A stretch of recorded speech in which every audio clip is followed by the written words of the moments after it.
right, so welcome once again. Okay. Here's our agenda today. We're not really going to do I welcomed you. We unfortunately, because of the system we're using to keep the background noise at a minimal, we have administrative meeting to use, so we won't be able to do introductions or anything like that. If you're new to the system and you're curious if we know if you're attending the webinar, we do get a list of webinar attendees, and that's how we know who's on and who's not. So when it comes to providing CEUs after this training, which we'll send out to you via email, we will know if you are in attendance. So we're going to do state updates. We have Thais from the Oregon Lottery here today, who's going to give us some updates on what the lottery has been doing in the past several months and will be working on in the future couple months. We have Tom Moore from the Oregon Council on Problem Gambling, going to be doing some updates from the council. And also we have Tom Moore from Herbert and Lewis, who's going to do provide us some data on some interesting data that he pulled out of our evaluation report on the family clients. And then Roxann and I are going to talk about how the implementation of our PGS work plan has been coming along and give you some updates. All right, so like I said, the PowerPoint and the and the recording of this webinar, along with the CEU certificates, will be emailed to you later this week or early next week. And we do know that if you are participating or not, due to the attendee list that we get from the system that we're using. So this is today's PGS All Provider webinar, but I want to let you know that we do have one on the next upcoming one will be June 15th from 9 to 10:30, and you can register for that at any time. And as the date gets closer to the June 15th webinar, we will send an agenda out and also email reminders on registration to you, so you can register and know what the topics of that webinar will be. But I also wanted to let you know that we do have the 2017 training calendar on our Oregon PGS webpage, and all of our all provider webinars are listed on there, along with any of the trainings that we offer, such as the prevention monthly calls, the treatment monthly calls. Rex and I just updated it, so we have all the calls and the trainings that we know of that we'll be offering for the calendar year of 2017. So you can go on there and check that out. It was not on the website as of yesterday, but I know that it will be up there early next week, so feel free to give it a check and then maybe mark your calendars of the upcoming dates, because previous to that we only had training scheduled up through June of this year, and now we've completed July through December. And as soon as the GoToMeeting webinar technology allows us to schedule for 2018, we'll get training scheduled for 2018. So once again, I just wanted to announce that if you haven't heard, we're having a national conference on problem gambling here in Portland this summer. The dates are listed on the screen. It's in Portland. Hopefully you have put these on your calendar. Hopefully you maybe have gone to the webpage for the National Council to see what kind of content's going to be offered. Registration is open now. I think it closes May 15th for early bird registration, for early bird discount prices. Tom's going to talk a little bit more about the conference later on in this presentation. The one thing I did want to talk about is an email was sent out a couple weeks ago about scholarships that were going to be offered. So the state here is going to be providing scholarships, full scholarships to the general conference, which is Friday, July 21st and Saturday, July 22nd, to one treatment provider in each program and one prevention coordinator from each county or program. So what we had asked of you is that if you are interested in using the scholarship, to please do not register yet, because we have some specific process we need to use in order for that registration to work for us to pay for it. So you will be receiving an email either later this week or early next week about the process to register in order to receive this scholarship. With this scholarship, you not only get to go to the conference, the general conference, for 2 days, but you also will get your you will get a national council membership for 1 year.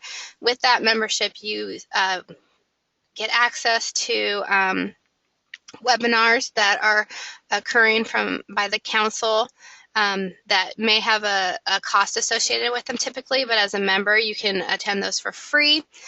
You also get some information on,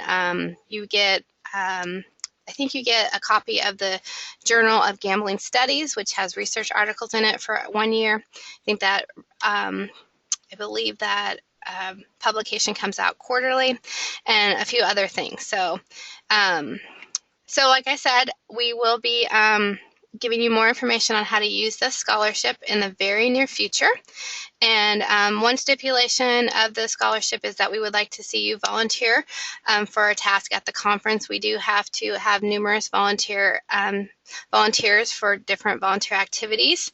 And we'll have more information on volunteering at a later date once we get people registered.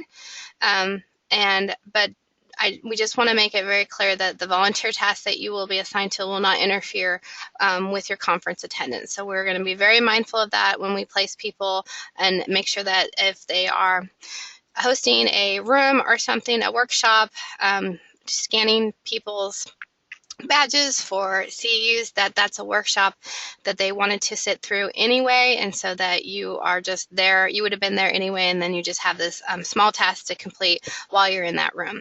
So a lot more information to come. Of course, nothing will be super simple, so if you have questions at any time through this process, please don't hesitate to ask myself or Roxann. I wanted to let you know that budget allocation emails were sent to program managers on March 2nd, informing those managers, and hopefully they will inform your fiscal specialists what is your allocated budget for the 2017-18 fiscal year. So only budget information was sent for the first fiscal year of this coming biennium. But I did want to let you know that if you hadn't heard from your program manager, we were able to provide our prevention and treatment contracts, or our providers, a 2.5% increase in their funding. And this was done for administrative oversight, or what we might call cost of living, that some of the contracts that come out of our office here will have a cost of living amount attached to them. We in Problem Gambling have never done that, so we decided that we would get, since we haven't provided a cost of living increase, things are, administrative overhead is getting higher, that we would do that this year. And so in the 80 funds, the prevention funds, the 2.5 increase came through your funds. And so everybody got an increase in their prevention funds. And in the treatment side, the 2.5 increase came through the 8003, which is your treatment administration dollars, which means that only contractors got this administrative increase. If you are a subcontractor, that is up to your contractor to decide if they're going to give you this administrative increase or not. So that, if you have any questions about that, feel free to let me know. Send me an email or give me a call. Otherwise, those emails have been sent out. And now I'm going to turn it over to Roxann. And she's going to do your prevention updates. Oops. Okay. Thank you, Greta. Greta's having fun muting me or unmuting me today, so it's her opportunity to do that. But anyway, thank you. And so for prevention, although this goes across both prevention, treatment, and recovery, that March is Problem Gambling Awareness Month. So for those of you who haven't received emails or kind of skipped over them, we did send out an email letting folks know where the resources were for that has been put together through the communication subcommittee for the National Council of Problem Gambling, but the link is here as well, and so that will go out again with this When you get your copy of the webinar, you'll have the link again. But if you're needing it prior to that, please let me know. We'll get that sent back out to you because there are some great resources there. Governor Brown did proclaim March of 2017 Problem Gambling Awareness Month.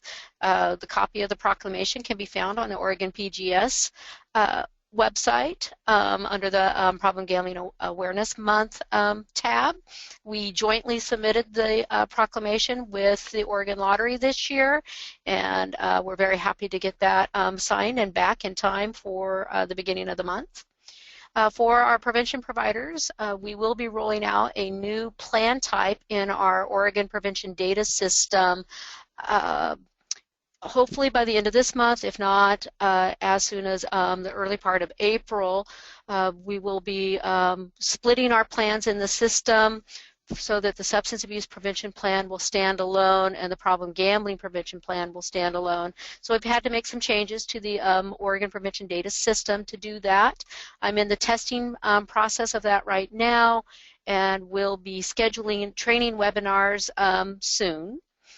Which will then help you enter your 2017 through 19 biennial plan for problem gambling prevention.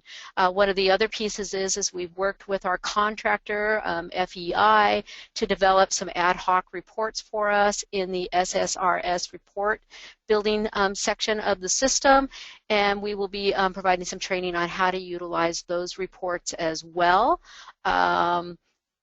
And so more to come about that. As soon as we know that the system is ready to be launched, we will schedule those webinars and do some training for you on how to navigate. The navigation is pretty much similar. There's just a couple of different tabs you get to select from now. So more to come.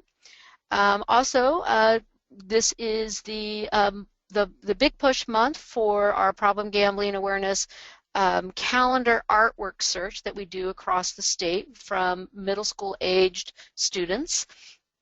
The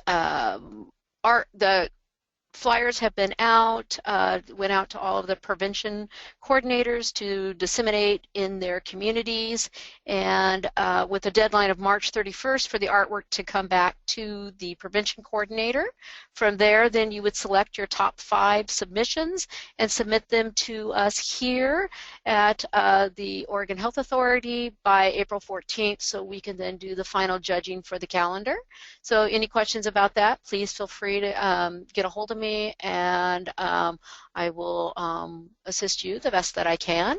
Then lastly is that we are looking at the revision of the current Oregon administrative rule, which is a shared rule between substance abuse and problem gambling prevention.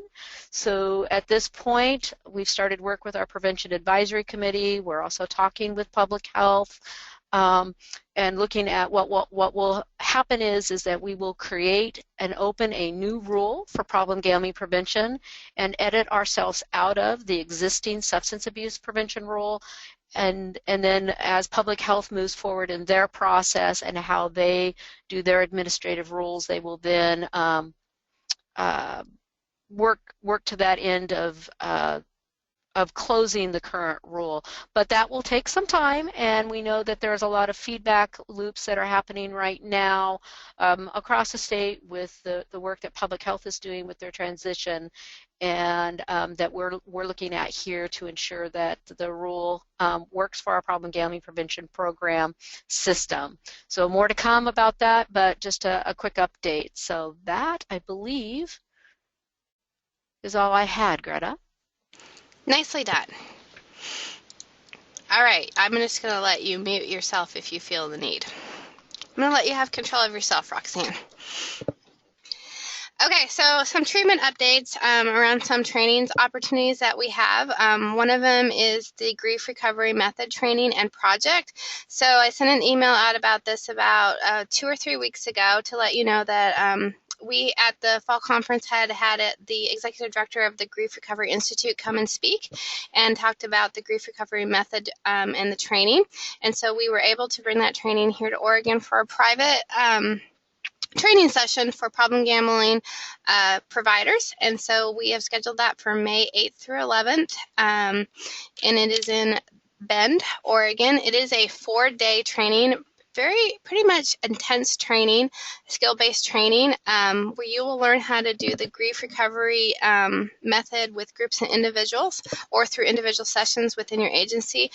And we've made this into a more of also a research type project. So we will be doing an evaluation and collecting data on the clients that actually receive the grief recovery method, and tracking those clients that receive it, and then doing some analysis of, is the treatment, is outcomes any different for those receiving this method versus those that are not. So we have space for 20 clinicians to attend this training, and it is a training that you must apply for and get approval to attend. So there is an application process, and we are taking one clinician from each program. And so I will be sending, if you've lost that email in your within your emails, I will be sending a reminder out tomorrow about this training, as the applications are due next Friday, March 24th. Also, just wanted to let you know, we had been talking in our treatment, monthly treatment calls, that we this year just started a family therapy learning session and forum. So something we had also talked about at the fall conference last October is that we had a family therapy panel, and we talked about how we were going to continue to talk about family therapy and we open up these learning sessions. They're facilitated by Therese McDowell from the Lewis and Clark Graduate School of Education and Counseling. So they occur quarterly, and so we had one back, the first one was back in January, and we have future ones in April, July, and October. These calls have some pre-meeting readings that Teresa develops to prepare for the call, and then the calls, she talks about those readings, and then she opens it up for interaction and discussion. And you do receive one CEU for attending these calls. So what came out of the first call that we had back in January was a request to have a second call for more advanced, for those more advanced in working with families. So we have developed the Advanced Families and Problem Gambling Treatment Discussions. These calls also occur quarterly, and they follow the family learning sessions. You don't necessarily have to be at an advanced in providing family therapy to attend these calls. They're just at a higher level, so you can attend either or. And these calls don't have any pre-readings, and they're just mostly open up for discussion. So if you're interested in attending any of these, please mark your calendars, and about a week prior to each of the calls, we send out the pre-readings for the learning sessions, and we also send out the login instructions for logging into the system that's used for these calls. I also wanted to let you know that we came across a training about using Expert for problem gambling in the military that is going to be on June 15th. I have no idea. And it says it's going to be 2107. That's way out there in the future. So that's an error, and there's not supposed to be an M there. I don't know what I was doing yesterday, but it's supposed to be June 15th, 2017. And it is from 12 to 1:30, not whatever time I put there. And anyway, it's hosted by the Institute of Research, Education, and Training in Addictions, and it is free. However, I'm not sure if there are CEUs provided if you do attend this or not. It was not clear to me on the announcement of that. So if you're interested, you can register at the website listed on this slide. Don't forget, our monthly treatment call will start up again in April. We didn't have one this month due to this all provider webinar. So our next call will be April 5th, and all of our monthly calls are the first Wednesday of the month from 3 to 4.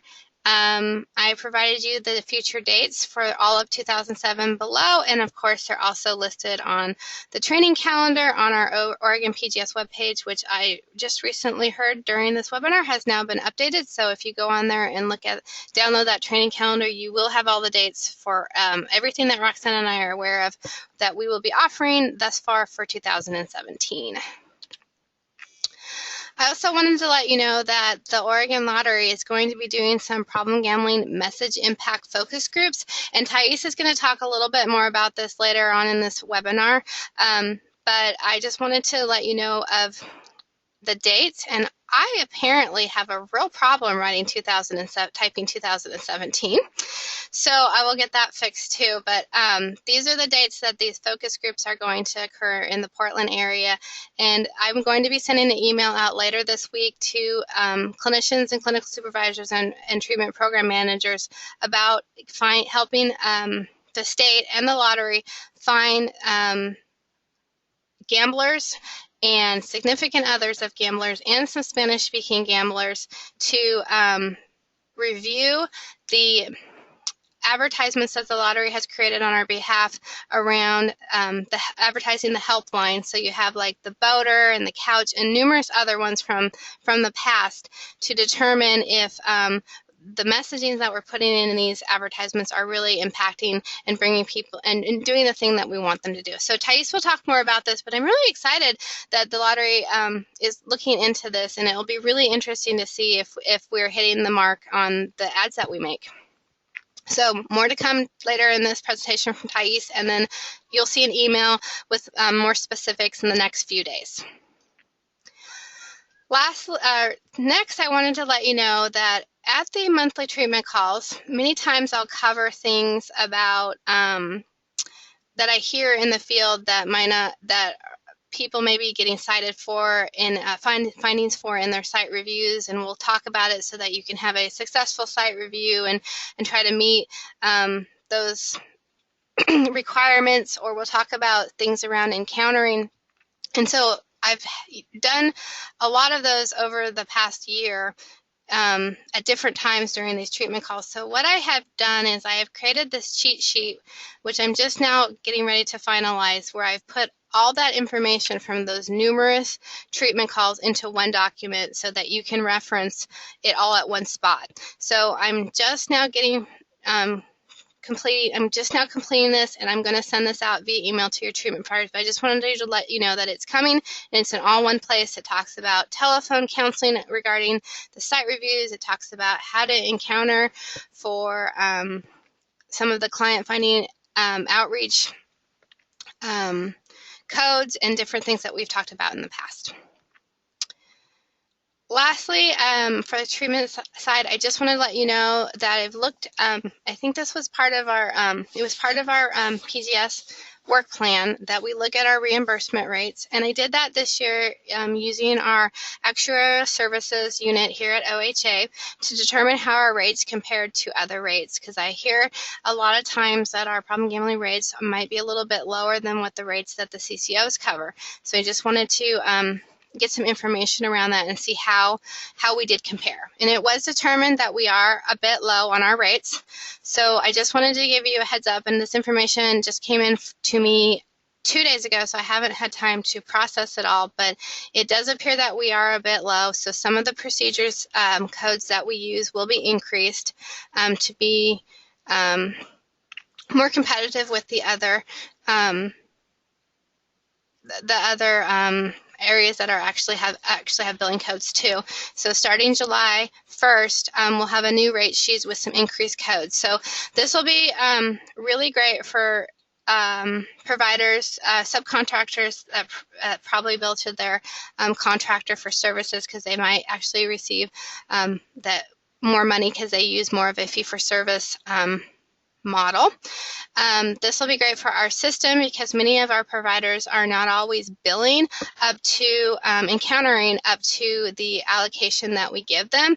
So what this will allow is for a contractor to on paper appear that they're encountering up to the services that we give them, and this could potentially provide us with leverage in the future for if we were to request more funding. If anyone at the in the legislature were to ask us how do we spend our funds and are they being spent, it will make us appear, it will show that we are spending the funds that are allocated. So pretty excited about this. What it doesn't mean, just so you're aware, is that it does not necessarily mean that you're going to receive more funds in the future, because, like I said, most of our providers were not encountering up to the funds that they were allocated, but it will make you look like you are going to in the future, which is great. And for those that do encounter up to their allocations or over their allocations, we should be able to amend contracts to increase funds to supplement what you are over encountering for. Okay, so if you have any questions, I don't know if Roxann had any questions that she wanted to, if she received any questions, and if she wanted to read any of those out loud. No, Roxann? At this time, Greta, not seeing any questions, and you did capture the fact that the calendar has been updated. So I think at this point, let me just double check one more time. Nope, no questions. Beautiful. All right, let's continue on. Okay, now we will have Thais from the Oregon Lottery present. Let me unmute her. Hello, Thais. Good morning, everyone. Thais. Good morning, Greta. Good morning, Roxann. Good morning, everyone. We've got Laura here as well joining me on this presentation. We're going to cover a couple things that we've been working on in preparation for National Problem Gambling Awareness Month and other efforts in the future. So, Roxann, if you could flip to the next page, please. Our agenda today, Laura will get us started updating you on research and analytics and some of the things that we're doing, and Greta and Roxann touched on it a little bit briefly earlier in the call. I'll walk us through some marketing communications update, some efforts that we've been doing for Problem Gambling Awareness Month, and some year-to-date marketing metrics, and also give you, ending with an update on responsible gambling training update, both for Oregon Lottery employee training and some retailer training as well. So, Laura. Good morning, everybody. This is Laura Safro. I manage the research and analytics team over at the Lottery, and I wanted to provide a couple of updates in terms of how my group is supporting our responsible gambling and problem gambling efforts in partnership with all of you. Greta already touched on the, going to the next slide, the message testing research that we're going to be conducting in early May. The goal of this research is to begin the process of conducting more formal research for us to be able to confirm that the advertising that we're doing is as effective as possible in terms of increasing awareness and having the impact and the call to action that that we hope and that we want it to have. So we're going to be conducting that in early May. We'll probably have the results by summer. The sessions are going to be conducted at a facility near the Lloyd Center area, and as Greta mentioned, she's going to be sending out an email asking for your support in terms of referring folks to participate in this research. We have commissioned an independent research firm named Dialogue to execute this research and moderate these sessions. So if there are individuals that you feel could really be helpful in providing feedback in terms of what they believe has really worked in terms of the advertising that we've conducted, whether our messaging should perhaps be tailored differently for the different audiences that we're trying to reach out to. We're going to be conducting one session with primarily Spanish-speaking individuals. So if there are individuals who are in recovery or even in treatment currently that you feel could really provide some helpful feedback, we have a moderator who is bilingual, who will be taking and tracking call-ins for folks to participate in that session. And then we're also going to be trying to get some feedback in terms of where and when ads and collateral should be placed to have the greatest impact and reach. So in Greta, I think in your email you'll have the phone number and email address for Valerie and Cesar for folks to be able to call in if they have some folks that they would like to refer to participate in this research. So that was one update that we wanted to provide and make you aware of. And then going to the next slide, I just wanted to give a quick update on our data sharing initiative that we've been working on for the last few months. I think where we're at in this activity is we've been spending the last few months just working together to determine what are the pieces of data that we are each collecting separately that would really benefit us if we could come together and review it together, with the goal of, trying to find out, is our advertising and our support working, and are there opportunities for us to work together to fine-tune some of these efforts. So I've listed out on this slide the different types of research that we're going to be collecting, and then on probably a monthly or every other month basis, taking a look at together. And I think one of the things over time that we're going to be working on is figuring out what the most efficient way is going to be to collect and share this information. And my hope is that my team will be able to work with different PGS partners to maybe explore how we might be able to help in terms of automating this kind of data collection, or automating how we can compile it, and how we can potentially make life easier for everybody to view their own reporting. So stay tuned for updates related to this, but I did at least want to give an initial update on where we're at. Okay.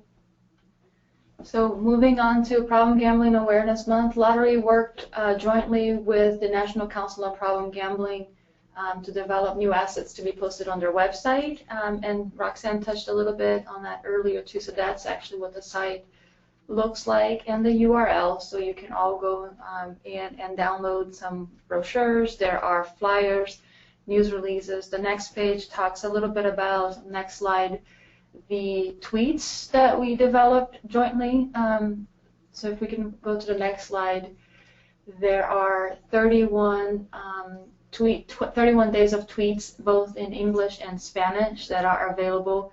And as you can see, the National Council on Problem Gambling has been tweeting since the beginning of the month. These are just a couple of examples from their Twitter account. We worked with a local provider, the Project Design Group, on transcreating the English tweets to Spanish, so they should be pretty good to reuse and retweet. The next slide, we show a little bit what the key messages, the ad posters and web banner templates are. And if this looks familiar, is because it is. It's a lot of the materials that Lottery has developed over the years for the Have the Conversation posters and brochures and materials. So we just used the same theme and adapted it to the national level with the Problem Gambling Awareness Month and the hashtag Have the Conversation. So the next slide showcases the proclamation that we jointly requested to Governor Kate Brown, and that's the official proclamation that was issued at the beginning of the month, declaring March as Problem Gambling Awareness Month. We're really proud of working on that effort together, and that's been posted on our internal website, our intranet. And the next slide kind of shows you a little bit about that is a screenshot of our internal website, our intranet, where all of the Oregon Lottery employees go to find out more information about what's going on in the building or what's going on with the agency,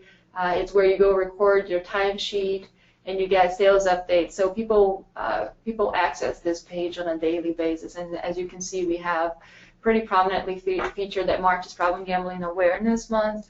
Our director, Barry Pack, sent an email the first of the month emphasizing the efforts around Problem Gambling Awareness Month and our role in providing and promoting responsible gambling practices. We had wrist bracelets available for everyone, and they're the red, and you will see later on, the red have the conversation and has the website that emphasizes National Problem Gambling Awareness Month, and then we have posters and collateral materials throughout the building. So the next page will show you, the next slide has the picture of us wearing the bracelets, and those are readily available for anyone that comes to the building, and we put one in each mailbox for each of the lottery employees as well. So we're raising awareness on our end. We also are changing, and if you got Roxann or Greta, if you got an email from me within the last 15 days, we changed our email signature, and we put we put the hashtag of Have the Conversation, and we put materials saying that March is National Problem Gambling Awareness Month. So that is being adopted by the lottery employees as well to help raise awareness for the efforts around it this month. The next slide, I've got some visuals to show in terms of marketing materials. So in support of March being National Problem Gambling Awareness Month, we started increasing our advertising marketing spend starting in mid-February, and we're going to continue it through the end of June. We're continuing with our TV support, and Voter is on this week, on air this week, and it will be on air again the last week of March, the week of March 27th. We developed this really great interview-style video with Julio Iniguez from Bridgeway Recovery and Univision, and we are fine-tuning it to air it in Eastern Oregon for now, in Pendleton, Hermiston, and Ontario, and have plans on airing that later in the year in July. But really, it's a great testimonial and talks about all the different the signs of problem gambling, what to do to get help, and it's going to be a very informative piece. We're continuing with our Hispanic radio efforts, and that is a statewide effort, and also on Pandora digitally, which is the #1 radio station in the Oregon market, in the Portland market, really, in terms of listenership. We started a new initiative with a new Spanish-only magazine called Tilde Noticias that's distributed in Portland. And we have 2 ads in there. We have one about problem gambling. We have one about Oregon wins. And Julio worked with their writers as well to have an interview that will be published in the April issue of the magazine. So we'll make that available as well if you'd like to see and reference it. But it's all in Spanish. We increased our out-of-home efforts by buying some Buzz Kings and bus trails and Michelangelos in various markets in Oregon. We bought them, and you can see a picture on the far left on the bottom. That's of a bus in Medford, and so we bought materials in the Portland market, in Eugene, Medford, Klamath Falls, and Corvallis, and those efforts will go on until the beginning of July. So they're not just right now in March, but they started in mid-February, and they're ongoing for the next couple of months. We also did what you can see on the far right. It's a wallscape, so basically it's an outdoor unit that's placed within city limits, and that one is at the Pearl District in Portland. And we also put another one by the Moda Center as you're going towards, if you're going to any kind of sporting events, or if you're going towards any kind of concert. We have a wallscape there on that Broadway exit as you're heading towards Moda Center, and that will be ongoing. And so that wallscape will stay up until the end of March, and we'll refresh with other materials. But those are some of the things that we've done. We also, the Julio interview was so well received by everyone, we wanted to expand it also to include that to the general market, so not only in Spanish but also in English. So we partnered with Philip Yasinoff from Cascadia and Roger Humble from Lynn County to interview both of those providers and have clips, a 30-second and a 15-second interview that we're going to start airing the beginning of April at all the different markets, one station per market. So we're going to air it in Portland at K2, in Medford at KRDV, I believe, in Eugene at KEZI, and in Bend at Zolo, to really increase awareness. So not only will we run voter, but we'll also run a more informative piece that talks about the signs of problem gambling, how to get help, that help is available for significant others. So a more comprehensive and thorough piece than just our regular TV ads. And then the next slide, I will give you a quick update on what we're doing in terms of responsible gambling training. So all Oregon Lottery employees, including myself, we completed a 40-minute online training as of January 1st, 2017, and those training materials were developed in-house with Oregon Lottery and with the help of Janine from Janine Robertson, who is a specialist on responsible gambling practices up in Canada and has worked with a lot of other partners and Canadian lotteries. We're currently doing a post-training research to see how those efforts were received and if there are improvements that we should put in place as a refresher for this training. And we're also expanding it to have more in-depth training for player and retailer-facing employees to receive in-person training in June 2017. And those are folks who are typically, they're the call center employees that receive calls from retailers or from players. They're the folks who interact with our winners as they come in to claim prizes, and also some of my team members who do promotions and are out and about and are really interacting with players and retailers on an ongoing basis. In addition to that, the retailer training, we've gotten over, on the next slide, we've got over 2,200 video lottery retailer staff who have completed the training as of today. We're also doing some post-training research to see what can be improved and changed in regards to that module. And we are going to launch a traditional lottery retailer training in July of 2017 with 2 major chain retailers. So that's ongoing, and some of the things that we're constantly working on to improve responsible gambling awareness within our main partners. So that's all I've got for today. It's a busy month for us, but a lot of progress and a lot of great initiatives that we're really proud of having partnered with Greta and Roxann for providing us the great referrals for those interviews. I got a chance to see a rough cut yesterday, and I'm really excited about the end result. I think it'll be something we're all going to be really proud of and will hopefully be helpful and useful overall. So are there any questions for either Laura or I?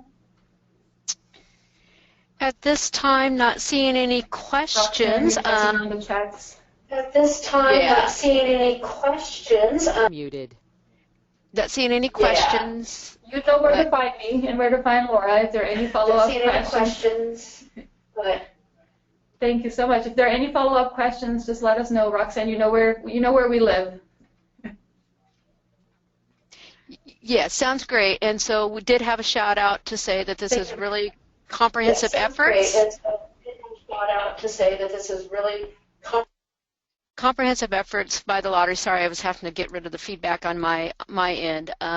So folks were impressed and would really very happy about what they saw here, and that's about it. Thank you.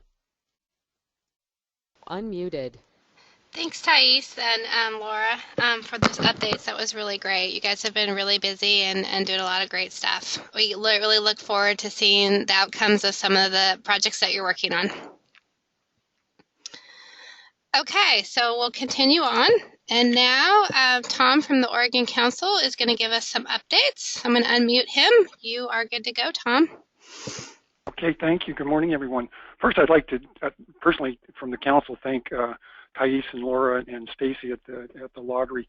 We are so lucky in Oregon. We have one of the greatest partnerships in the country with the lottery, doing all the prevention and information that they're doing. It's unbelievable.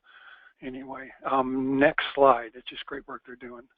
What I wanted to do was just kind of briefly review the legislation that I'm aware of that's sitting around in Salem. So this is going to be pretty quick.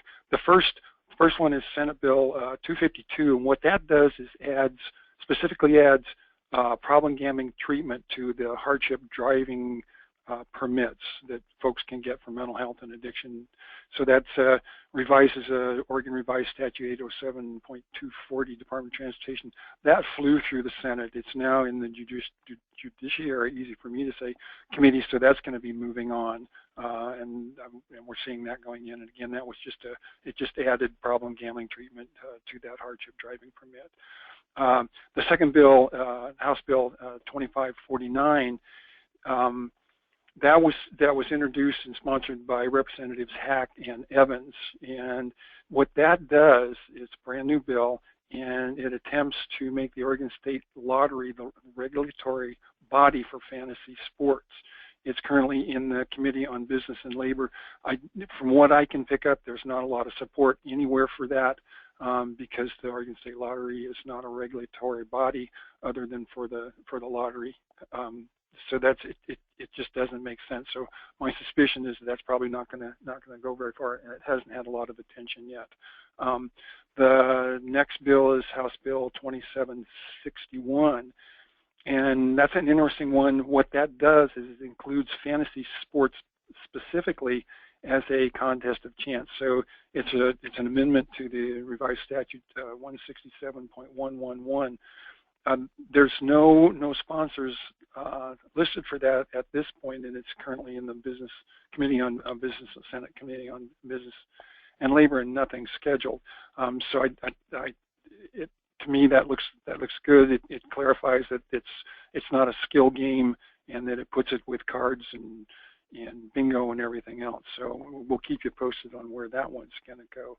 The next one is House Bill 2971, which is an interesting bill in itself, and I have some personal opinions, which I'll probably say that I shouldn't. Anyway, what that does, it revises existing statute 461.217, sponsored by Representative Clem, and it was brought forth at the request of the Portland Meadows. And what that does is increases the number of Oregon State Lottery video terminals from 10 to 50 at race meet licensees or at Portland Meadows. What's interesting there is that, I don't know if you are all aware, that Portland Meadows has introduced, and I could be wrong, that somewhere around 200 what they call Class 2 video terminals. And these, if you know, from my perspective, you walk in, you look at those, you can't tell the difference between them and a Class 1, but they're essentially, in the guts of their works, their software, they are run like pari-mutuel bingo games.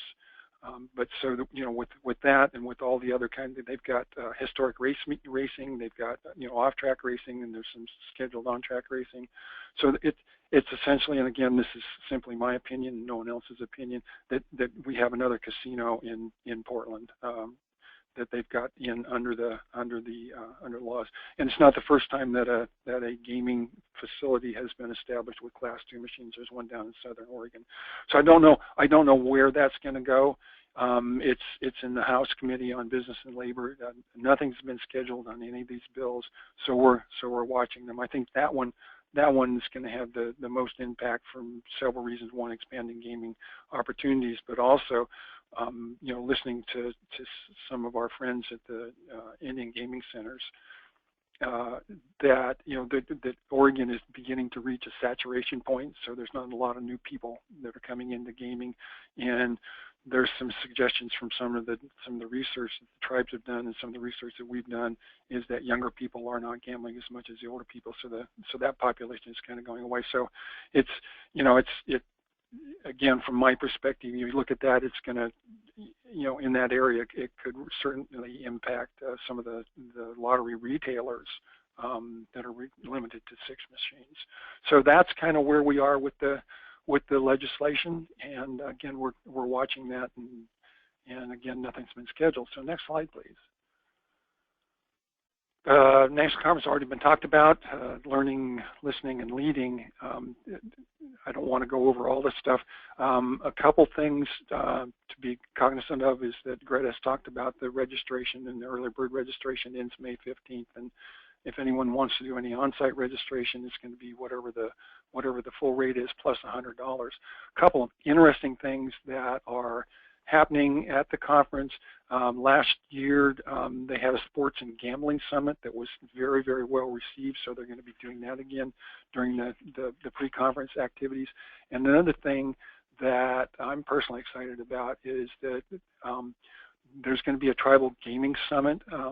That's going to be invitation only. It's being designed by several tribal gaming people throughout the United States, and we've certainly sent invitations out to all of our tribes that have Indian gaming centers.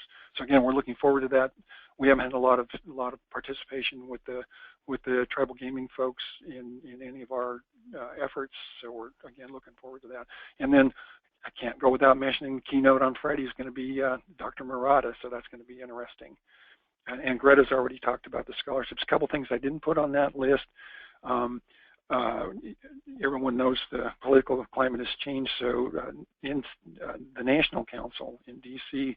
is working with legislators again while all the healthcare reform is being up for reevaluation.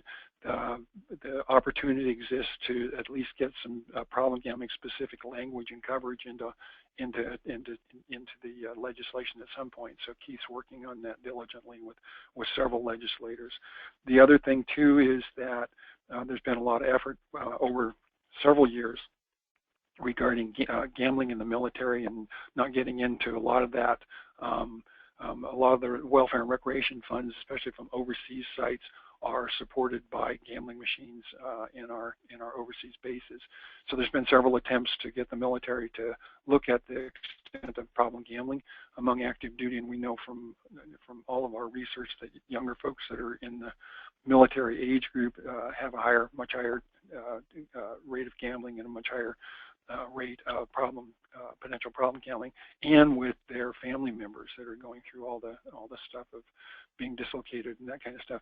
So National Council was able to get that into a GAO report that directed some research to be done, and that is filtering into the Veterans Administration. So that's kind of exciting on the national level of what NCP is doing. So that's the report from National Council. If you have any questions, you can give me a call. I think everybody should have my email and my phone numbers. But I'll wait for 1 second for Roxann to tell me that I can go ahead. So the only question was a little clarification on the on-site registration plus $100, which I believe was just if you wait to register until you're at the conference, the cost of the conference would increase by $100. Is that correct, Tom? That is absolutely correct. Yeah, you don't want to do that unless you're rich. Okay.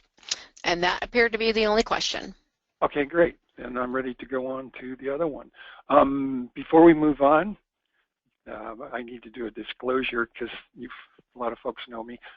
Whatever I might say during this presentation is not necessarily endorsed by the state. So I'm gonna have some opinions as we go through this, but again, they're my opinions.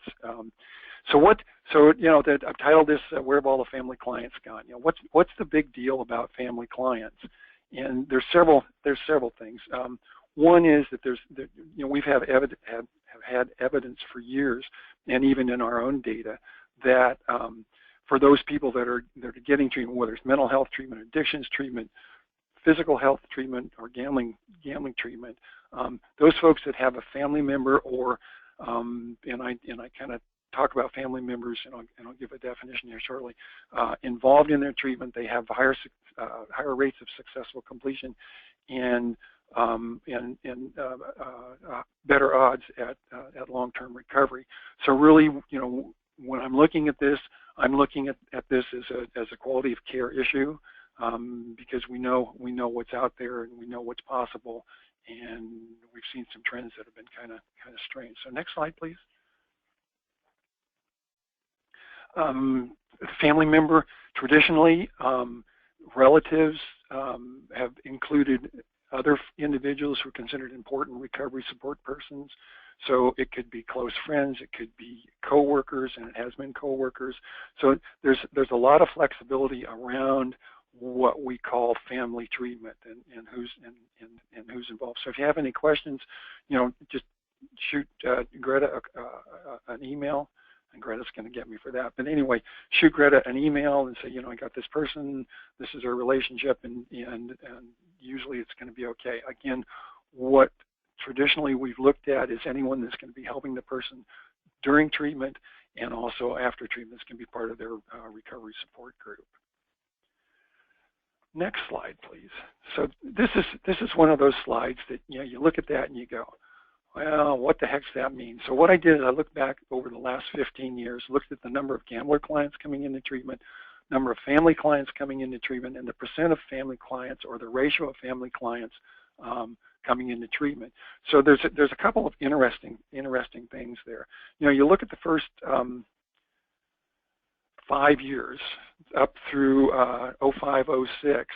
You see the percentages there are 16 and 17%, almost 18% of the folks of the gamblers coming into treatment have a family client, or, and let me back up a little bit, family clients can also come into treatment even if they don't have a family member involved in treatment.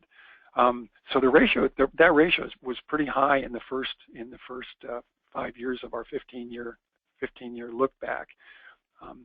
And it started dropping off in 06, 07, and that was interesting because that wasn't the peak of our enrollments. The peak of our enrollments occurred in 07, 08, where we had a little over 2,000 folks enrolled, and we had a lot of family clients enrolled too, 354, but the ratio was only 14.9%, about 15%. So, and then that started dropping off. So as we go through this, I want to really kind of go through some of the struggles that I went through trying to understand that. And one of the things that's interesting in fiscal year 01, 02, we had a recidivism rate in the same program. So what that was people coming back into treatment in the same program at any point in time prior to 01, 02. That recidivism rate was only 6.1%.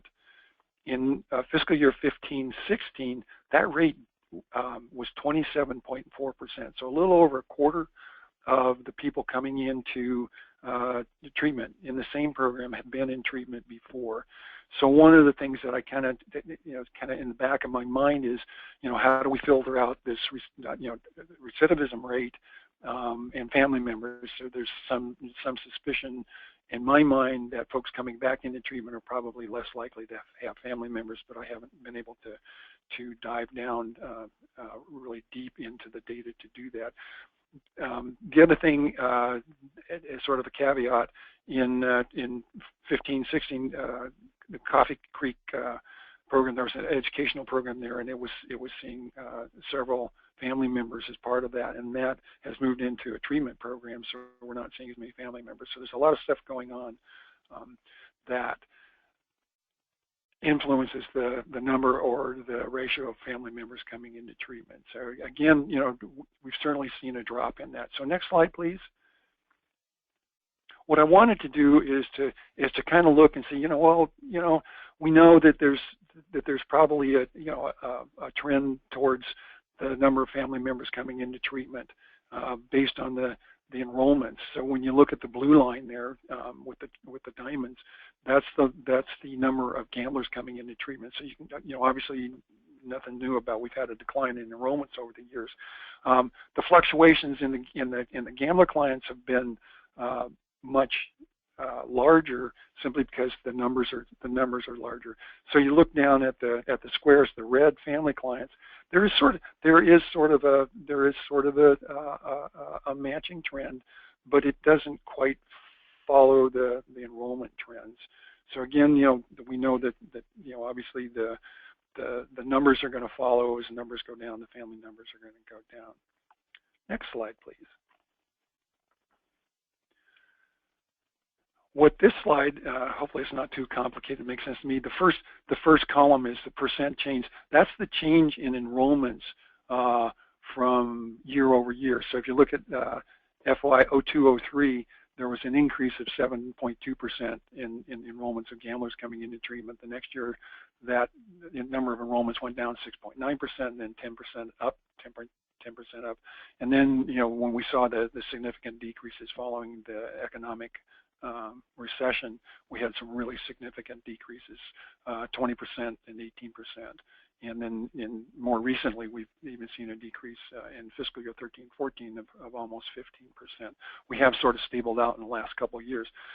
The next column is percent of male gamblers. Everyone's still awake. Too bad I can't hear people snoring. One of the things that we found in our own research with the programs, in our own data, is that male gamblers are significantly more likely to have a family member enrolled in treatment, and that that kind of goes back with what we've known historically through all forms of treatment. Females tend to not be supported by males when they're in treatment. The other thing we also saw was there is a relationship where married gamblers are more likely to have a family member involved in treatment. So as you go down looking at the percentage of changes, percentage of folks coming in. Again, you see the percent of family clients.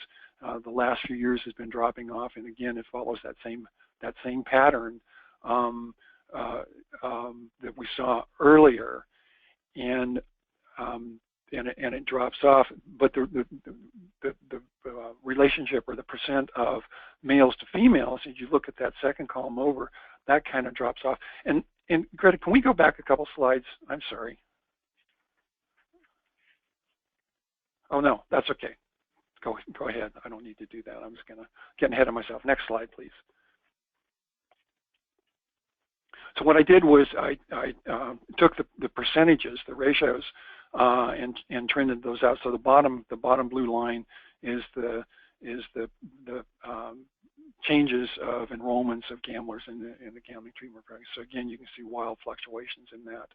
And there are some sort of looking at the top line, married family, the percentage of those, that's gone up and down a little bit over the years. So there's something going on there, and the male gamblers has increased. So there's no clear trends over the 15-year period, of a 15-year relationship. So there's some up and downs, and I think there was some other stuff playing in that. And again, we see that we've reported previously, the green with the triangle, the percent of married gamblers, or the distribution of married gamblers coming into treatment, has steadily dropped off over the years. So again, that's a downward trend. The percentage of male families has remained relatively low, but you can see that's kind of gone up and down too. So there's no predictability with that one. Next slide, please. So what I wanted to do is I wanted to kind of bore down a little bit further into the data, just to do some comparisons in my own mind to kind of come up with some potential conclusions. So the left set is fiscal year 05-06, one of our gangbuster years. And what I did was I removed the names of the programs to protect the innocent, and I just gave them alphanumeric in that column. The second set is our most recent data year, FY15-16. And by the way, that report is available on the state's website if you have any interest in reading any of the stuff. It's pretty interesting, I think. But just kind of getting an idea, one of well, we got A, B, C, D, E, F, and then we look over on the 15-16, and we got C, B, and then 1. So number 1 represents a program that wasn't even on the list, or wasn't even functioning in FY05-06. I think the fascinating part of this is that we look over at the first 4 on 05-06, And the first program had a percent of family members compared to gamblers coming in 26%. Program B, almost 27%, 23%, and 19%. Those are really, when we historically, and when we look at the percent of family members come in, those are fairly high, and I think fairly healthy. Even you look down at Program G, had a small number of enrollments. They had pretty good rate of family enrollments too. So when I looked at that, I fortunately or unfortunately, I've been around a long time, and the programs with those really high percent of family enrollees were programs that characteristically either had a dedicated family track, or they had a dedicated family counselor. So there was a lot of emphasis on family treatment. We look over to the current year data, and the percentage rates have dropped of the family members coming into treatment. So there's something going on, and one of my conclusions is we've had a sort of a potential loss of momentum due to efficiencies of scale, and probably some other things. The other thing that really struck me when I was looking at this data is that in 05-06, almost 73% of the programs enrolled, regardless of how many gamblers they had, enrolled family clients or family clients.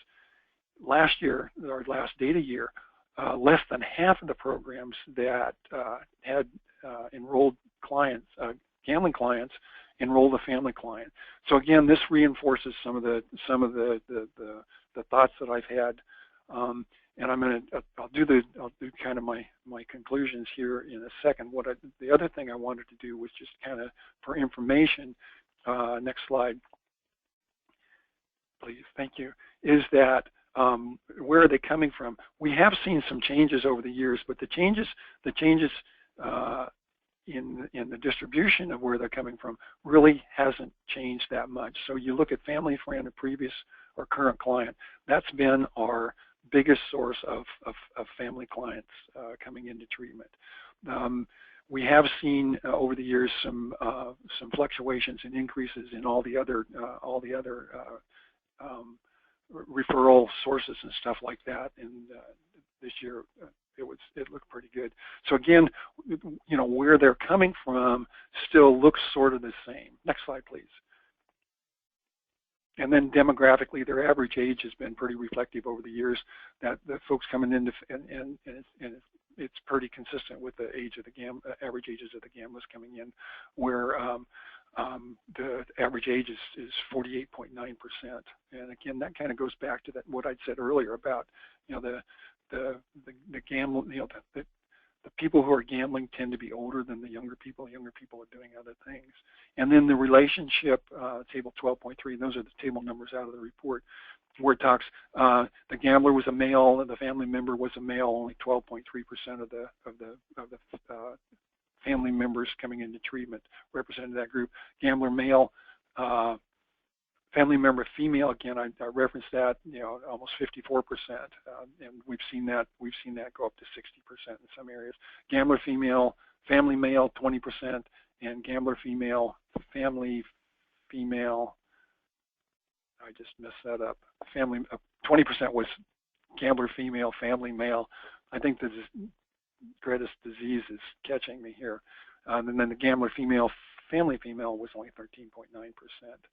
And then relation to gambler spouse, significant other, 65%,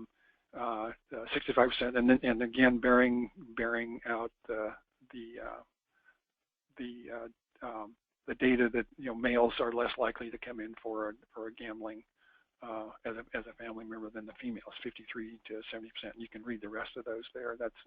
Those are all in the annual report. Finally, almost done here. Some conclusions, and again, these are my conclusions, and not necessarily reflect the state. Back in the day, the efficiencies of scale, larger programs were much more likely to have dedicated family treatment assets and more likely to use those assets.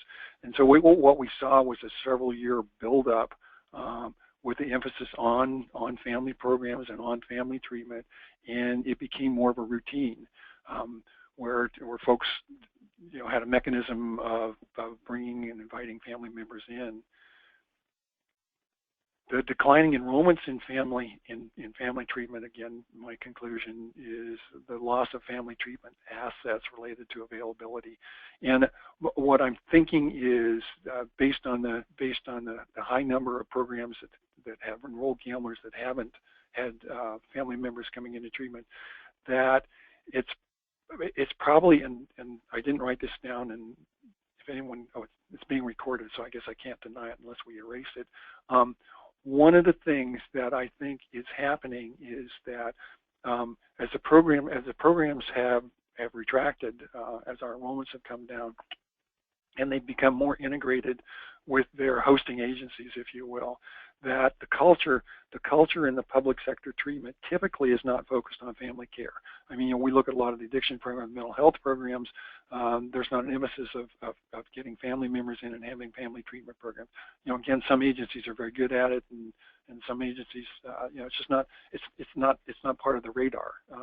It takes added administrative effort to recruit folks to come, family members to come into treatment.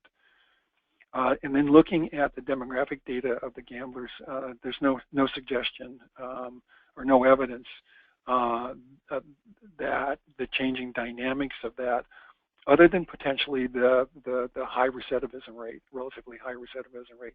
But there's nothing else in the data that really suggests the decreasing in family members, other than well, excuse me, I was going to say other than male, as an increase in males, it would be counterintuitive for that to come up.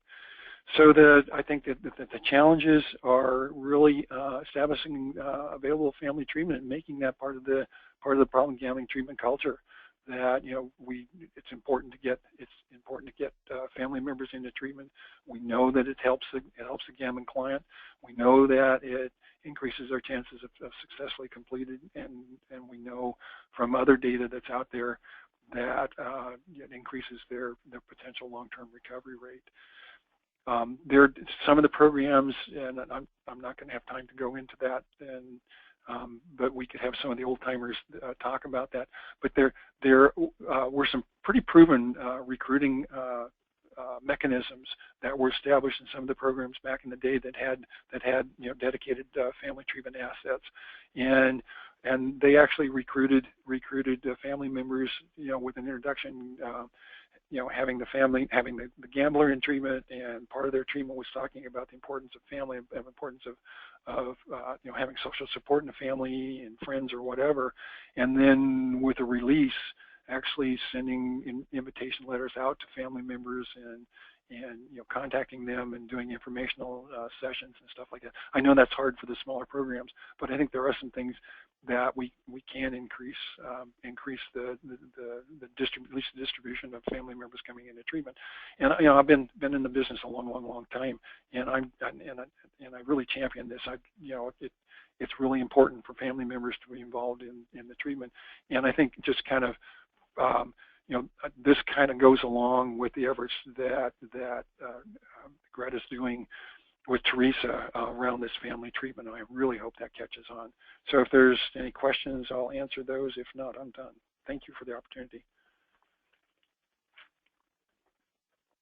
Thank you, Tom. That was really great information. A lot of stuff to process there. Any questions for Tom, Roxann? No, not seeing any at this time. Okay, well, many of you know how to get in touch with Tom, and if you don't, you can always get in touch with Tom through Roxann and I. If you have any additional questions after you process all this, or if you're wanting additional information specifically on the programs that you are running or working in, or in your community. Thanks again, Tom. I'm going to put you back on mute. All right, we'll continue on. Okay, so I just wanted to talk a little bit about our PGS implementation work plan for those of you that are new. Back in, 2015, I believe, we started a process of getting feedback from our provider system, of our providers and our partners and stakeholders around our system. And we had developed a 5-year system improvement plan that you can find on the Oregon PGS webpage if you're interested in reading it. It provided some high-level implementation areas. There were 6 initiatives within the plan, which was collaboration, workforce development, integration, prevention, treatment, and recovery services, rural services, and funding and reimbursement. From the plan, we created six implementation plans to address the stuff that was documented within the plan. And then, and if you want to read about those work plans, you can on the Oregon PGS website that is listed. But what we wanted to do is go over some of the things that were within the plan that met the timeline for the last 6 months or so, and give you a status update on how we're doing on implementing the plan and getting the work done. This plan is our plan. It's your plan. It's provider's plan. It's the state's plan. We're all in it together. So we think it's really important that as providers you have buy-in in the plan too, and we want to regularly give you status updates on what's going on so that you feel vested in the plan and that you keep us held accountable. You keep Roxann and I held accountable. So we'll start with the general system that affects everybody. So one of the things that we were supposed to do over the last 6 months and we'll continue to work on for the next, 3 months is, and maybe further on and more than 3 months, but for the next 3 months at least, is we were going to develop a best practice resource guide. So I just wanted to give you a status update that's a little bit delayed due to resources of staffing, but we plan to start the development and get that started in the next few months. So I'm sure that when we move into our webinar in June, we'll have more to talk about around what we're doing with this best practice resource guide, maybe ideas about what it's going to look like, and further discussion on it. You know what? I just remembered that I wasn't going to review this slide. I was going to have Roxann do that. So Roxann, would you please go over this slide for me? Sure, I was really just kind of enjoying you doing it for me. But anyway, so the next goal, our next item was to explore and reach out to the older adult population, learn how to educate, engage, and treat that specific population. So the status of that at this point in time is that we did put out some additional funding to our prevention programs to develop prevention and outreach projects, but with a focus on the adult population, and several of those projects came back with a focus on the older adult population. So those have been funded and are beginning across the state have started and are at various stages of development, but we'll have more information about those as they finish up their projects in December of 2017. Cascadia is working on a pilot project through their VIEW program that is looking at that older adult population. And then also during Problem Gambling Awareness Month, working through our external relations department here at the Oregon Health Authority, we are putting together a press release and a video clip that primarily focuses obviously to raise awareness around problem gambling, but really also looking at that older adult population. Philip Yasenhoff from Cascadia and then Sharon Williams from Voices of Problem Gambling will be in the video clip, so we'll be excited to have that go out here toward the end of the month. The filming for the video clip is happening next week, so more to come. We will let you know when that's available. The next item was to incorporate trauma-informed language within the contract / service element language. And when we were looking at that here internally and looked at having it in our problem gambling service element language for both treatment and prevention, it really came back to it really needed to be in the boilerplate language added to all contracts that are coming out of Health Systems Division that are related to addictions and mental health services. So that you will find that in the trauma-informed care language in the boilerplate language of the contracts that are coming out that will go into effect starting July 1 of this year. The next item was development of infographics. So we are in the process of developing that content. Greta and I have spent a considerable amount of time looking at different topic areas, ranging from our youth population to our adult population, senior population, to develop content for that. And we'll be working with our contractor to help us get those ready for you. And so again, more to come, but that is underway right now. And then the last one here is to implement funding adjustments when feasible, and that Greta spoke about earlier today, but also here it's increased funding by 2.5% in the fiscal year of 2017-18 for each contract for both prevention and treatment services. So that's that for this slide. Oh, then I guess I'm next here too, so I just get to keep going. So for the prevention plan piece, our first item was to continue to develop a relationship with public health and health promotion and chronic disease prevention unit, which is up there where our substance abuse prevention that was formerly here at Health Systems Division moved. And so the status of that is we are having collaborative meetings scheduled every other month with public health to continue that conversation, as well as different projects that are happening around training and looking at our OAR that are ongoing meetings outside of the collaborative meeting. And so we're definitely trying to ensure that we're working together. The next one was to begin developing a relationship with the Department of Education due to a variety of things, mainly staffing capacity and covering the system. That one is on hold, but still on the list, and will be moving forward hopefully soon. The next one was to offer and monitor community awareness grants. That did happen, and we funded 17 projects. I mentioned that a little bit earlier, with the focus being on the adult population, and so those projects are at various levels of implementation right now. So we're very excited about that. And the last item here is to develop a contract for Positive Community Framework campaign. We have done that. That contract is in place. We had a kickoff in February, late February, to start that project, to bring you providers along with where we're at on that project. And it's a 6-month planning project grant that is underway, and then we will be moving forward from there to the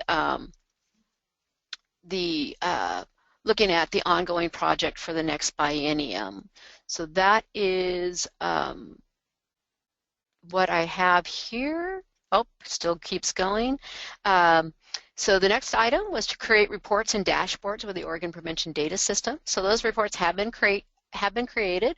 Training for providers will be scheduled in March or April. They are available and in the system now, though, for anybody of the prevention programs that want to take a look to see what's there. The development of a prevention advisory committee was another item that we had on our list, and that the status of that is that committee has been formed and will be meeting monthly for an hour and a half. We have had we've actually had 2 meetings now of that group, and we'll continue moving forward monthly. The next item down was we were also looking at the Oregon Youth Surveys.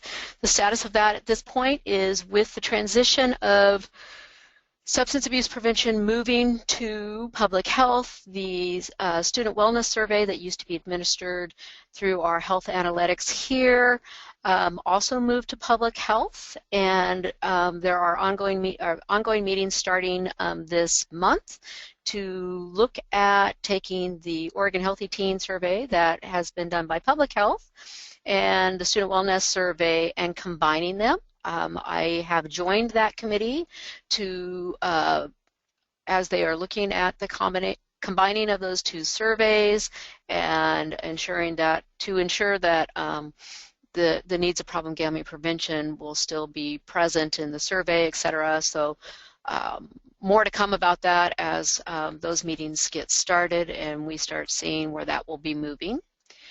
The next item was technical assistance process for new providers. The prevention process scheduled to begin in May. So, so it looks like developing a new process for providers. I'm sorry. So that's one of the items that we'll be looking at with through our prevention advisory committee on how to move forward with technical assistance and what that should look like. And then the last item here on this page is the creation of the new prevention administrative rule and site review process. And as I mentioned earlier, we have started that process. Our advisory committee has taken the first look, and we are then working with our folks here internally on how to open a new rule, and we'll be looking at the content of that and moving it forward through that process. We did have a quick question about the infographics for media and collateral materials. So going back to that piece is that we are looking at developing the infographics that both prevention and treatment providers can use in their work, whether it be in a fact sheet that's created or taglines that you can add to your emails that you're sending out. So there'll be a variety of ways that those infographics can be used. And once produced, then you will have access to. So next slide, Greta. Okay, I think I'm done. Okay, thank you, Roxann. Okay, so I'm going to be really mindful of time, and I'm going to cruise through the treatment tasks really fast, but if you have any questions later on, you can know how to reach me, or you can send a chat to Roxann also, but I'm going to try to get us finished up in the next 3 minutes. So one of the tasks on the treatment side that we were supposed to do is explore the development of core competencies for problem gambling treatment for Oregon providers. So this basically came out of the Lewis and Clark class that we offer each fall and spring. The instructors of the class were kind of looking for some core competencies those that are being trained in those classes should come out with. And so we have a sample of core competencies that have been developed and are currently being reviewed. And we're working with those within the Lewis and Clark instructors within the Lewis and Clark class to look at, and so we should have a better update for you in July or in June at our next meeting. Next task is to develop treatment provider technical assistant visit protocols and process. Since we aren't doing site reviews within our own program any longer, and that's part of the compliance unit and integrated into your mental health and addiction site reviews, we thought it was really imperative that we have a technical assistance visit process for our staff here between our programs so we can learn from each other and know what each other is doing. So anyway, the format had been drafted and presented at the February treatment call, and we're currently in the process of making revisions to that, and we hope to talk about that a little bit more in the treatment calls and also in the June webinar, and then hopefully get some agencies that are willing to pilot it for us and begin that testing on the process to see how it works in the summer or the fall. Next task is research structure and outcomes of other types of helplines. So we had our contractor do that for us this past winter, and we took that information and put some new language wrote some new language into our helpline contract. And so we're going to be offering some new services starting July 1, or the process, things that the helpline will be offering. Some of the things will be new starting July 1. And I don't have really a lot of information to share today. We're having a meeting about these new services in April, so we should have a lot more information to provide to you at the next provider meeting in June. Next task was to explore and implement alternative funding models for client funding outreach. So we aren't going to be doing this in the coming biennium, but we did draft some contract language that we could use and tie funding to if for some reason we had an increase in funding and we wanted to look at an alternative funding methods for the client find outreach. So we set up a process if we have funding to tie to it and wanted to explore that.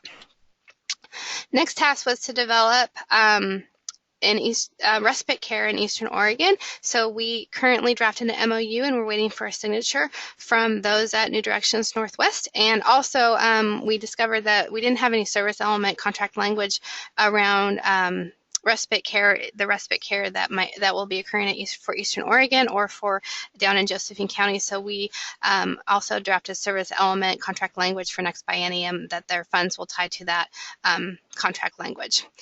Next one was partnership with the criminal justice system. So we have partnership with many different systems or populations. So one of them was criminal justice. So just to share, Multnomah County provider has a work group, started up a work group, and they started a process in the metro area related to the development of gambling or therapeutic courts in the metro area, working with a judge up there. And they continue that work, and that kind of expanded where it came down into the state system, and that work group met with the Criminal Justice Commission, which is a state agency, and I have also met with the Criminal Justice Commission, and actually I have a connection there with a co-worker that used to work here in our office, has now worked over there, and she is very connected to the criminal justice system and partners within that system, and she's going to help get us connected with many of partners in this larger criminal justice system. So we are in the process of developing some fact sheets, informational fact sheets that we can take to some upcoming introduction meetings that she is going to help facilitate for us. Next task is technical assistance process for new providers. So this has been delayed due to staffing and resources, but we're going to be in the near future, coming next month, begin drafting a checklist of different things that need to be covered with a new provider. So the reason this got put on the list is that sometimes we have new providers that come into the system, not necessarily new agencies, but new clinicians, and we want to make sure that all of our clinicians and our providers are receiving the same level of service, so that we're covering the same information with all of them so that we don't miss things that they should be informed of.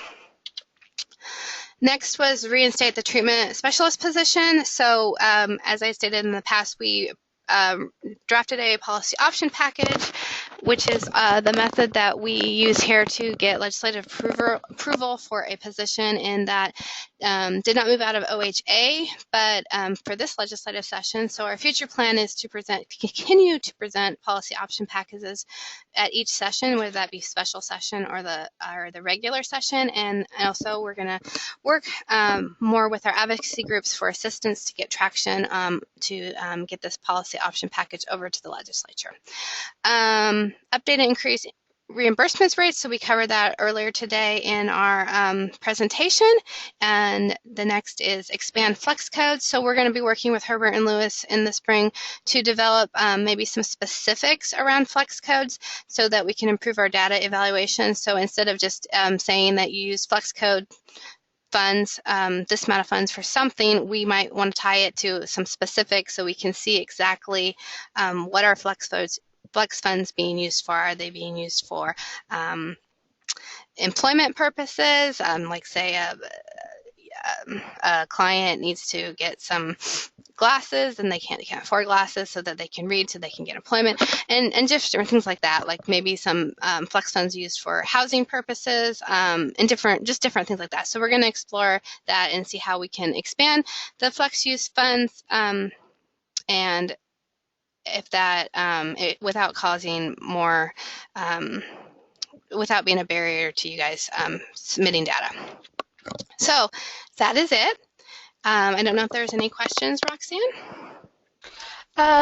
Basically, we had a question that went back to when I mentioned this, the trauma-informed care being in the boilerplate language, to define that. And basically, boilerplate language is a basic template language that is consistent in all contract language that goes out. So it's will be it's part of a basic template that comes out from our contract unit. And the last piece was, again, around the combining of the Oregon Healthy Teen and the student wellness. The question was about the timeline for that. And again, they've started meeting this month. The Oregon Healthy Teen survey will be administered in 2018, and then moving forward from that, will be determined. So we'll keep all of you guys updated about both the Oregon Healthy Teen and Student Wellness as we move forward. And boilerplate language is a little bit different. It's similar to service element language, but service element language is, we have our specific service element language for problem gambling services, and boilerplate is this boilerplate language for the counties that they're supposed, or programs that are supposed to use around general behavioral health. Okay, so we're just a little bit over time, so I'm going to be mindful of that and let you go because I'm sure that you'll have very busy days. But if you do have any additional questions, these are our contacts. And like I said, we'll be sending out the CEUs to you for those that participated today, along with we'll be sending to everybody within our system this PowerPoint and this recording once we get it posted on our website. And otherwise, Roxann and I wish you well for the rest of the week, and we hope to hear from you at our treatment and prevention monthly calls, and then again in June for our all provider if we don't hear from you sooner. Have a great rest of the day. Thank you for attending. Take care.